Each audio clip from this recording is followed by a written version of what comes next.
leave a like and subscribe.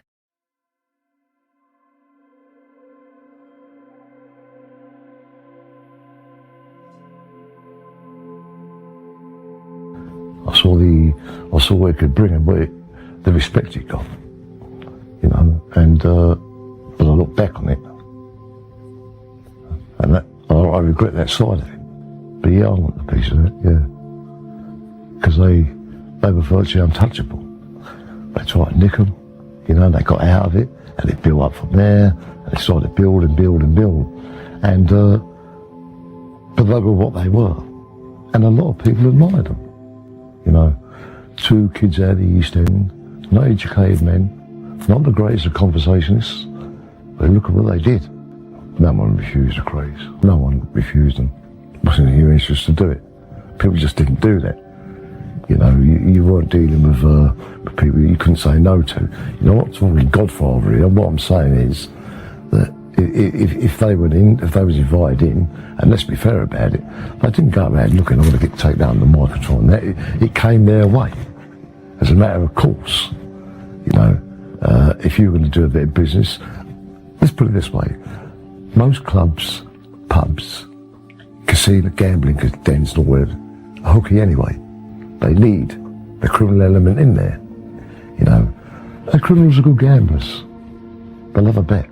The majority do. The image is how you look and how you dress, as I always do, with a suit on, a shirt and a tie. And that's the image of it all. Dress was a code. You dressed to a code. You dressed to impress. It's like being, I suppose, like being an actor, going out on stage or whatever. What they see is what they get, and people want to be impressed. It was glamorous in a way, but in later life, it was not to be so glamorous. You know, people only remember that side of it. I don't know, the pain and heartache that come out of all this. You know, no, which I'll talk about. I can't call that a glamorous life. I find it very sad now. Look what it cost me, my parents, everything I ever had. I lost a marriage, my children, my mother and father died when I was in prison. So where's the glamour in that? But, you know, and you look back on it, I often wonder, would it have been any different? Could it have been different? I don't know, I'm not sure about that. I don't think so. I think it was, what happened was destiny anyway. After the wars, a lot of guns came in the country from the wars and that. And my mate, he worked for a gunsmith. And he'd make them up and bring them out. So we always had them round us. Anything you wanted, to that extent. And so it wasn't unusual to have a gun. But the thing was, being prepared to use them. That's the difference. And I think, yeah, we were prepared to use them. In for a pound, in for a penny. You know, it's not a game. It's not a child's game. But it's serious stuff I'm talking about. Some of the robbers at that time, some of the bank robbers and the train robbers and all them. You know, it started all come in then. But guns were readily available then. Yeah. See, some people would carry a gun with no intention of ever using it. But some of these men would be prepared to go with their limits. They don't talk about it, they do it. You had a row, there were some men who'd take you out. Now today, life don't seem worth a penny. But then it was a more serious type of business. I mean, it got to that state of affairs. It got that way. And these were men who held a grudge. They held a grudge. So yes, you had to be prepared to use yourself. Yeah.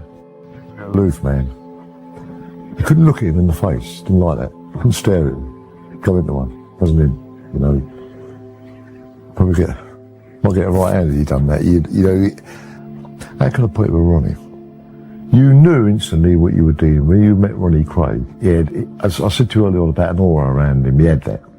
And you knew you had to be careful what you said in front of him. Now, you could say something to Ronnie one day, and the next day take big offence at it. I never had a bad word with him. Oddly enough, funny thing, never had a bad word with him. Because I knew how to treat him. And that was the problem. A lot of people didn't know how to treat him.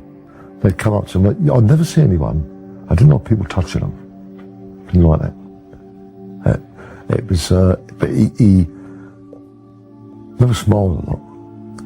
Always had that look about him. Not deliberate, That was Ronnie, always staring down, always immaculately. I'll picture Ronnie Kray, his glasses on, three-piece suit, the match, the watch and chain. Right. He's standing in the corner there, sipping a drink, staring at the floor. Never really said a lot. Now, Reggie was totally different. Reggie would mix in the company. You know, he was like chalk and cheese. I always found it a bit more relaxing when Reggie was on his own and Ronnie weren't there. Because there was then liable to have a row, and you didn't get involved in their rows. No one did. They were notorious for their rows amongst themselves, but no one said anything. No one interfered, and it would just die a death. But Ronnie was a man. Ronnie Kray was a man who's, if he said he'd do something, he'd do it. No question of that. They had their fingers in many pies, many pies. You never knew. They kept it all very close to their chests. That wasn't the one thing, but they had an habit of, like, Reggie would say to you, oh, he's a nice bloke, but he'd wait for someone to say something different. And then, that's what he did. He did do, lovely man, isn't he? A nice bloke. And he'd wait for someone to say, yeah, but, and that was the doubt. That was the doubt. Once the doubt was sunk, you know, it was easy to go to the Krays and say to them, look, and I thought that was dangerous. People would go to curry favour with them, tell little tales to them. You know, this would get people in a lot of trouble. A lot of trouble. They were fearless men. You know, people have said to me, well, they couldn't have got away with what they did then today, couldn't they? They wouldn't have changed then. They wouldn't have changed then. I think the tragedy would have been if they'd have come out old men, that somebody would have taken them down. That would have been a liberty, because they couldn't do it in their prime. Now, a lot of people spoke about doing it. No one did. No one did. So let's not take that away from what they really were. If I was to describe the twins, they were gangsters. I think the most dangerous period of them was between 66 and up to their arrest. They were well capable of doing anything. I think they've both gone through bad times in their lives. Reggie getting over his Francis dying, and Ronnie obviously needed treatment, and I think anyone who crossed them the wrong way then, and I'm not talking about a fight or a cutting, I think they'd have gone all the way with them. It got that bad. You felt it. You felt it. It sounded like it was a reckless part of their lives. Rick that was a bad man. He wasn't a grass. He wasn't anything like that. But as it was put, he was a fucking nuisance. And that's putting it bluntly.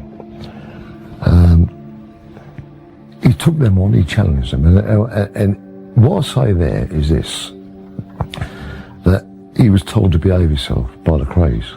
And I was there when they said it to him. He'd have a drink, Jack, and that was him, a happy-go-lucky man. But when it come to what they said was the murder, I don't think they knew they were going to do him that night. It happened by chance. It was an accident. I'd been out with the Krays that night, me and my brother, with two other friends of ours, and we met the Krays in their pub, the Carpenter's Arms.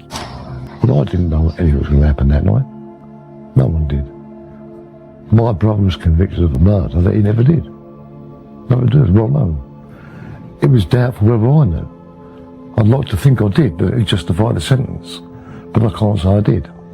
And when we get round there, all hell breaks loose. Ronnie Kray never done nothing that night. I was in that room. I was there when they done it. And even then, he didn't try to sweat his way and break through a window in fear. He would have a row. He was quite prepared to do that. And he hit him with a glass on to fuck off. That's exactly. If he had walked out of the room, I'm convinced that'd have been the end of it. But he came back, and that was a mistake. It was a brutal thing that happened. It got out of control. We'd all been drinking. I forgot to add that earlier. I remember we'd all been out that night boozing. And when events started to unfold, any knife is bad. Any knife is bad. But like Reggie was in a frenzy that night. Ronnie Kray said to me, fucking get rid of that, son. Just like that. Don't leave him around. And what do you do? you're seen to be loyal. You've got to be loyal, yeah. You know, other people ran out of that room that night. As I said, the easy part of it, I suppose, was the murder, was the killing of him.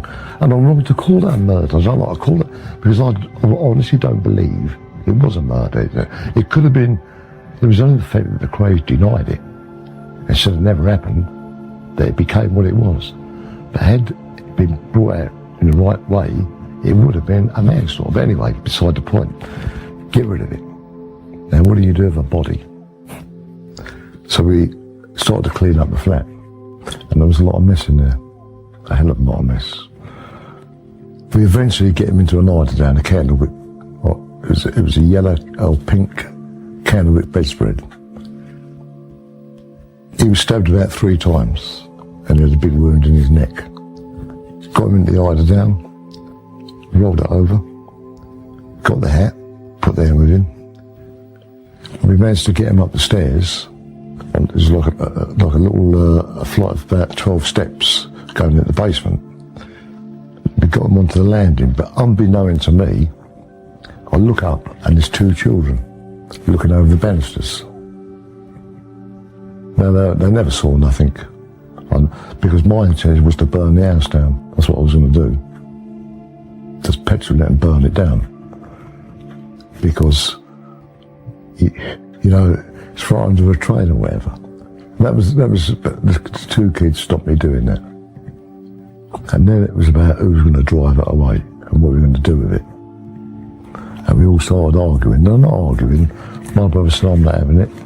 Ronnie Bender wasn't going to do it. And in the end, I said, fuck it, I'll do it. But you follow me up. Because I had my brother there. And he had something on him, just in case we got to stop. And I got something, because we had to cover ourselves on this, as I said to you. If I'll tell you what happened. I drove it. We got into the back seat. Couldn't go in the boot. It was propped up in the back seat. Now the offside light of the Zodiac, the headlight is out, it's not working. The keys I got out of his pocket. My brother pulled his car around and Ron, and we went down Amherst Road onto the narrowway, along Clapton Pond there, onto the narrowway. We're talking about roughly about 1 in the morning, 12:30, 1 in the morning, down Mare Street. I went across Commercial Road and headed for the Rod Drive Tunnel. And I go through the tunnel now. Ironically enough, coming the other way was a police car. Of course, he couldn't turn around, so I put my foot down and go out the other side of the tunnel and come round a roundabout. Like, there's a roundabout there then, with a church to the right. And I parked the car in there. I lost my brother and Ron. I pulled away. I parked outside of the church. I walked back. I had the keys on me. I walked back, and my brother and Ron picked me up by the entrance to the tunnel. And then we drove back. We dropped Ronnie Bender down at Hackney Road. And we go back to my father's place at Queen's Road. No, I don't think we'd realise in a way what had happened. You know, you're doing this in a state of shock in a way.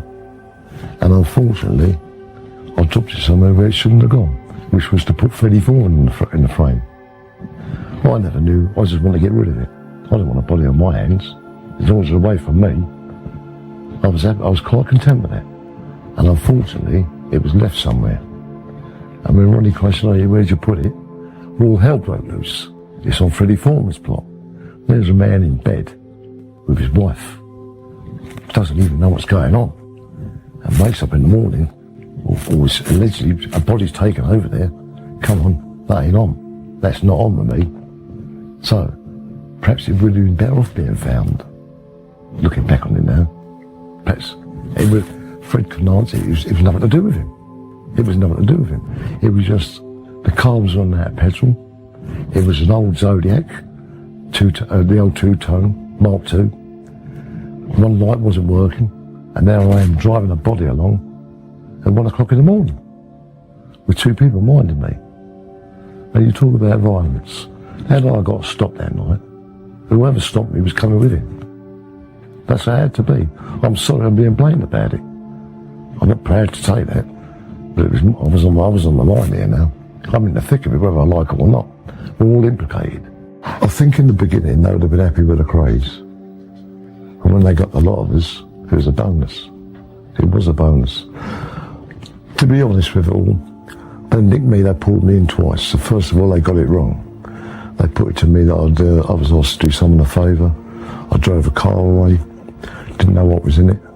In other words, it was a hint, look, it wasn't your thing. You want to go against them, here's your chance. I didn't invite them, I weren't having that. They released me, they pulled me in again. Me and my young brother Nicky, they pulled Chris in, took us down to Tintagel House, questioned us, and he said, look, he said, the next time we come, there's no going home, no going home. And they'd done a raid one morning, they nicked a lot of us. He took me to Tintagel House. When I get to Tintagel House, there's Cater, Frank Cater, Lipper Reed, and John DeRose there. And Mooney, Henry Mooney. There's an investigation. And he said to me, I'm going to ask you 5 questions. There's your opportunity to tell me what you know. And he asked me 5 questions. Where was I on such a night? When was the last time I saw Jack McVitie alive? Was I asked to take him somewhere? Was I asked to drive a car somewhere? And a couple of others. And I went, I don't know what you're talking about. He says, right, you'll be taken away, you're going to be charged with murder. I always remember that day because they found us guilty on the Tuesday evening. And it was Melvin Stevenson, the judge, which I'll say no more about. I'd like to say something, but it's best I don't. They brought us back for sentencing the next morning. I always remember they was letting us go out 2 at a time to the toilet. And me and Ronnie Kray went to the toilet. And all I remember was a principal officer and 2 screws coming up and saying to him, Ronnie, you want him upstairs. That's exactly what they said. And Ronnie Kray turned to me and he was smoking a cigarette. He struck on the floor, stamped on it. And here I go, Tony, the first man to get a 40-year recommendation. And he marched up the stairs. And he went up. And about 10 minutes later, he came down. And we was all waiting. It was all in one cell. They put us all together. And he came back in the cell. And he let a fag up. Never said a word. And I think it was Charlie who said to him, what did you get? He went, only a 30. I said, no, nothing had happened. I was amazed. I was amazed. Ian Barry, I can clearly see Ian Barry. He walked in the beggars with Ronnie, and they said he put the bullets in the ceiling. He went like that. He stood there, he said, went, bang, in the back of the fence, like, only a 30. He said, so nothing happened. Then the next one up was Ian Barry, 20 minimum. Then they brought Reggie up, 30 minimum. Then my brother went up, and as Chris went up, he got a life of 15 minimum. He come down, he said to me, you're next, only 20 minimum for you. I thought I was going to get. But they kept it in line. And then the last one was Ronnie Bender. He got a 20 rec. Then they took Charlie up. They tried to laugh him and Fred off. It was like the judge turned into a frenzy. It's like he lost all control. He was getting a kick out of it. Because I've never seen so much biasness in this trial in all my life. I've never seen anything like it. I'm a fighter. And I just feel a bit of injustice somewhere here. I didn't get a fair trial. They wanted them out of the way. By hook or by crook. And it was said to me, by hook or by crook, you're going. I remember getting off the coach in Wandsworth Prison that night. And you know what? It never really bothered me. I had things on my side, and I'll tell you how I viewed it. I was the youngest. That was a bonus to me in my eyes. There was other men at that time just getting the train robbers, getting big sentences like we got. So that took a little bit of the sting out of it. My brother's round the corner. And I don't think it sunk in for about 2 years. I don't think it really sank in. I really mean that. It just didn't. I've never moaned about it, never complained about it. All them years, I know. It just, it's just a non-existent. It just doesn't. it's just something you get into. You get to live that way of life. After about 4 or 5 years, it don't mean nothing no more. It's survival.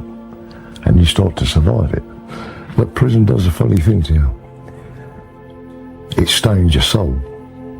You never recover from it. Not then, so you can come out of it. But once you go into over the 12-year mark, it affects your life. Even to this day. You look around where I live. I don't remember prison by, but I live a prisoner every day. It's what it makes you. You can't escape it. I still have prison habits. I know that. It's the way you carry yourself when you come out of it. But did it do any good? I think you rehabilitate yourself, if it's such a word. You certainly don't get it in prisons. You do yourself time. The whole idea is to keep you time. And as you get older, you slow down a bit. But you can do what you like in them places, but they'll do you with time. You ain't getting out of there. And I came through it. Very hard. Nearly didn't. I came out. Things didn't work out with marriage. It was over. I didn't know that. I came out to a life licence. I came out to this reputation of the underworld and all the rest of it. He stood law to what it was all about. And I think, in a funny way, people admired it. I don't think it was an admiration for the Krays. I think it was admiration for what I did. I'm going to be honest about it now. Because people would say to me, I wouldn't have done what you did. And I found that a bit freaky, mate. Because I did. But many people say, I couldn't have done that. I couldn't have done that. Could it? Look where you give up. But I don't think that bothered me in that way.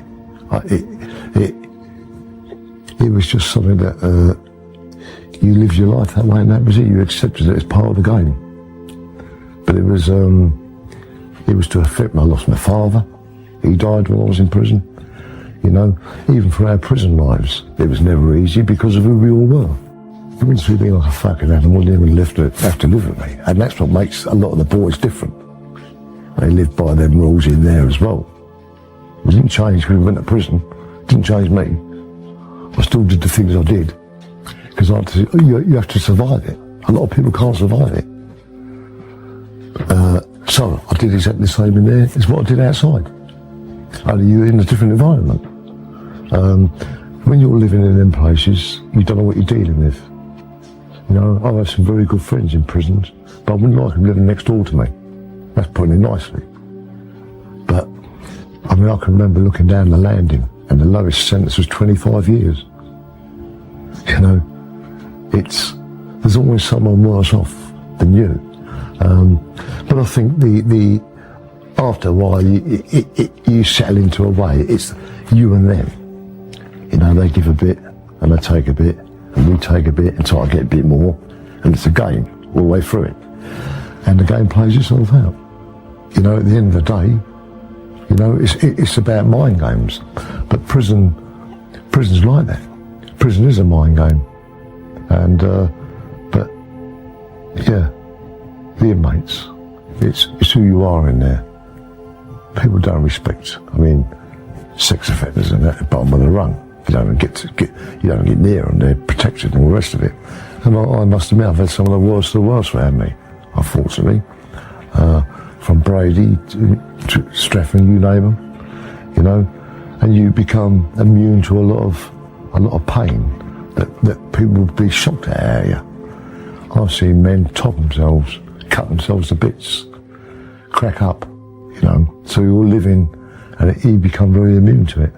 I know I am. You know, nothing shocks me no more. You see tragedy around you all the time, but by the same hand, there's a lot of humour in them places.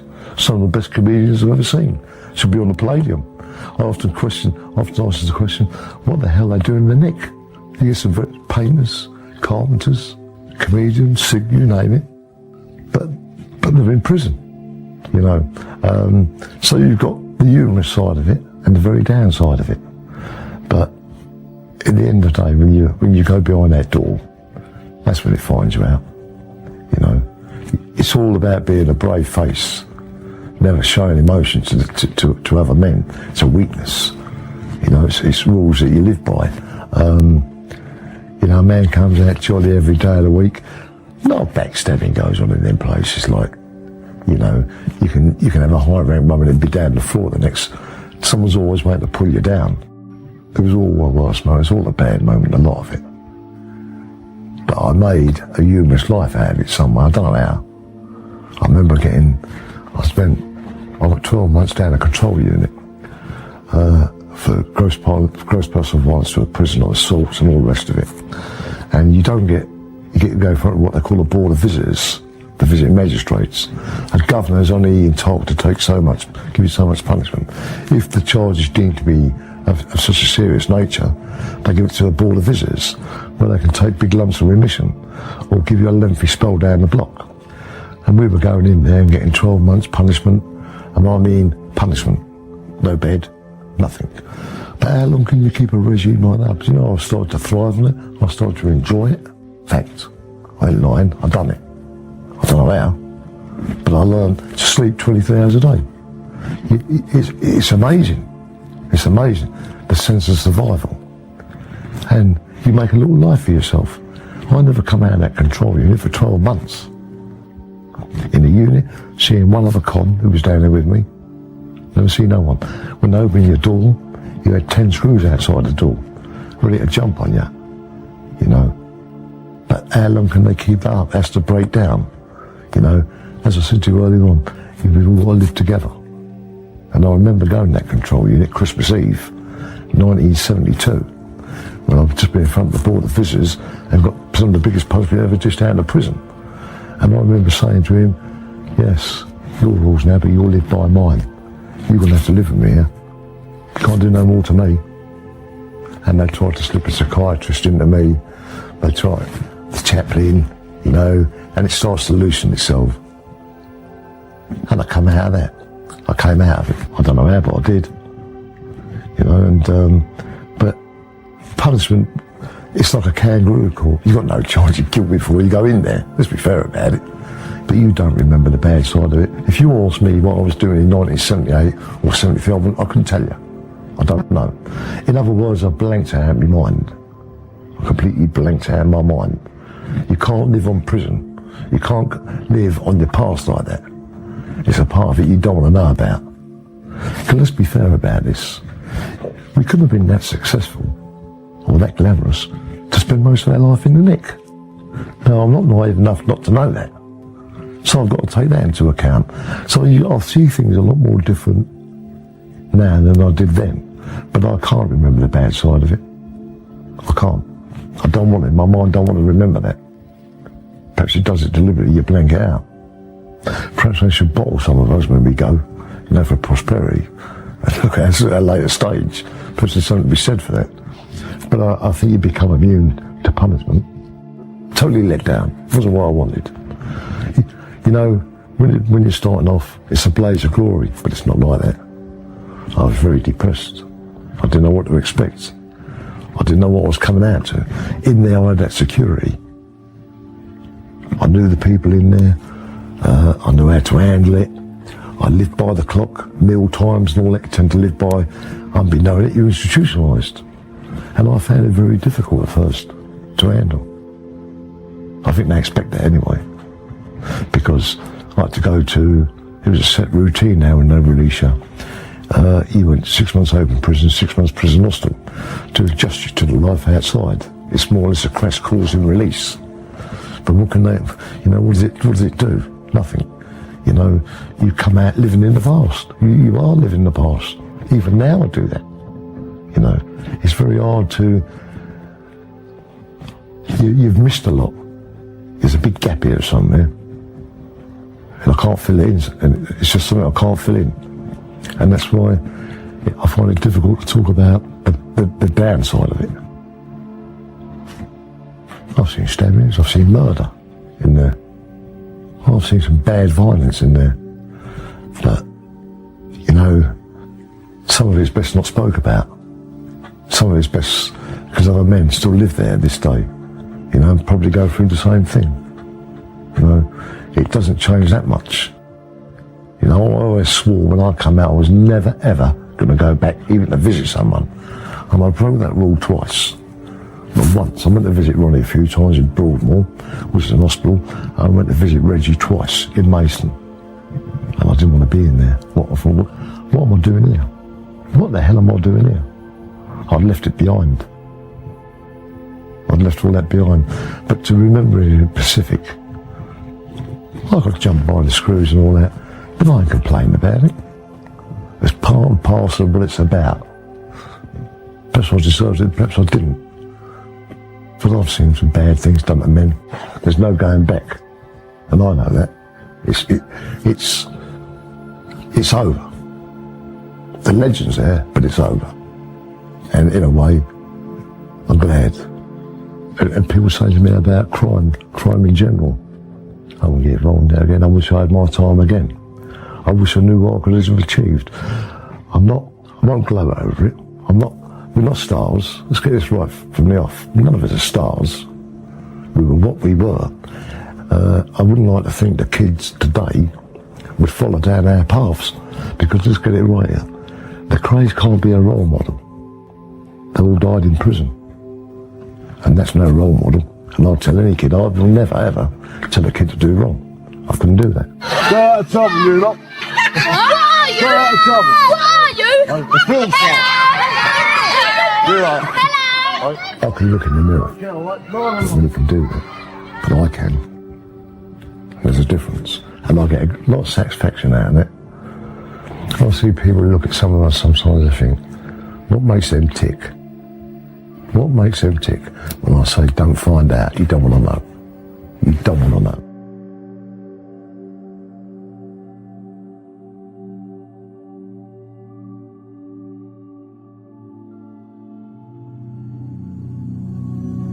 Thank you for watching. If you enjoyed the video, please join our Facebook group. It's called Krays Crime Lords of London. We're a friendly moderated group with over 1,000 Kray and other celebrated gangster videos available for view. There's also thousands of images in the photos sections. The link for the group is in the YouTube description section. I hope we see you there soon. Leave a like and subscribe.